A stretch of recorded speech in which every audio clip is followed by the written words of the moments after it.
Calcul réfléchi, séance numéro 15.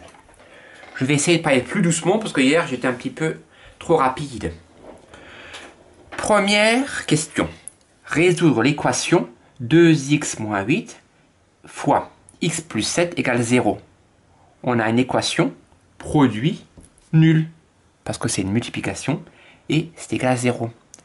Si le produit de deux facteurs est nul, ça veut dire que ou bien la première parenthèse est égale à 0, ou bien la deuxième.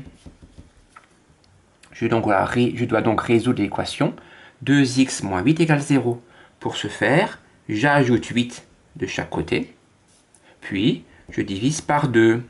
Et donc j'ai une première solution, x égale 4. Je vérifie, 2 fois 4, 8, moins 8, 0. Deuxième, x moins 7 égale 0. Je soustrais 7 de chaque côté, et j'ai directement la solution x égale moins 7. Donc les deux solutions de l'équation, c'est 4 et moins 7.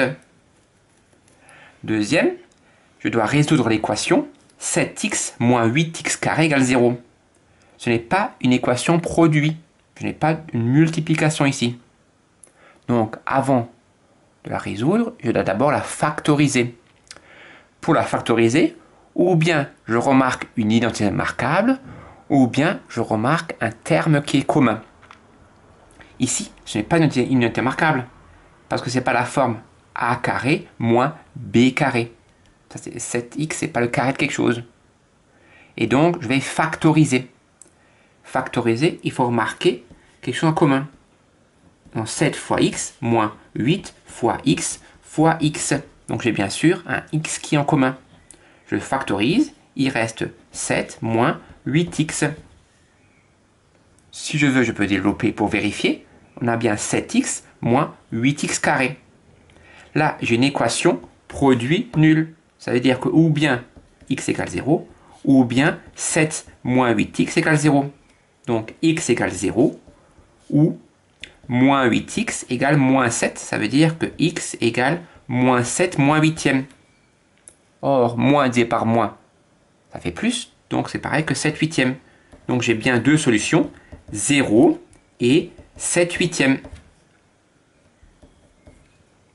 Troisième, j'ai une fonction qui a x associe 8x moins 5. Je cherche l'image de 1 tiers. L'image de 1 tiers. Il suffit de remplacer x par 1 tiers. Ça fait 8 fois 1 tiers moins 5. J'aimerais bien prendre la calculatrice, mais je ne peux pas.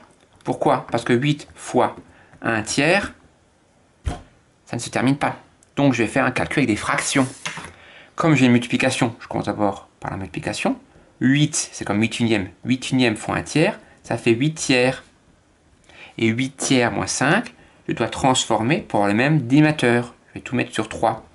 Et donc ça fait 8 moins 8 tiers moins 15 tiers. Et donc ça fait moins 7 tiers. Et dernier, combien d'axes de symétrie a un rectangle? Bien sûr, 2 axes de symétrie. Premier axe ici, la médiatrice de la largeur. Donc je prends le milieu. Premier axe de symétrie, parce que si je plie, les deux parties superposent.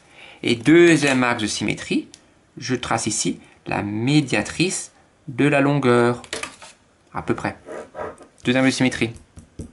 Les diagonales ne sont pas des médiatrices pour un rectangle, mais pour un carré, oui. Donc deux axes de symétrie.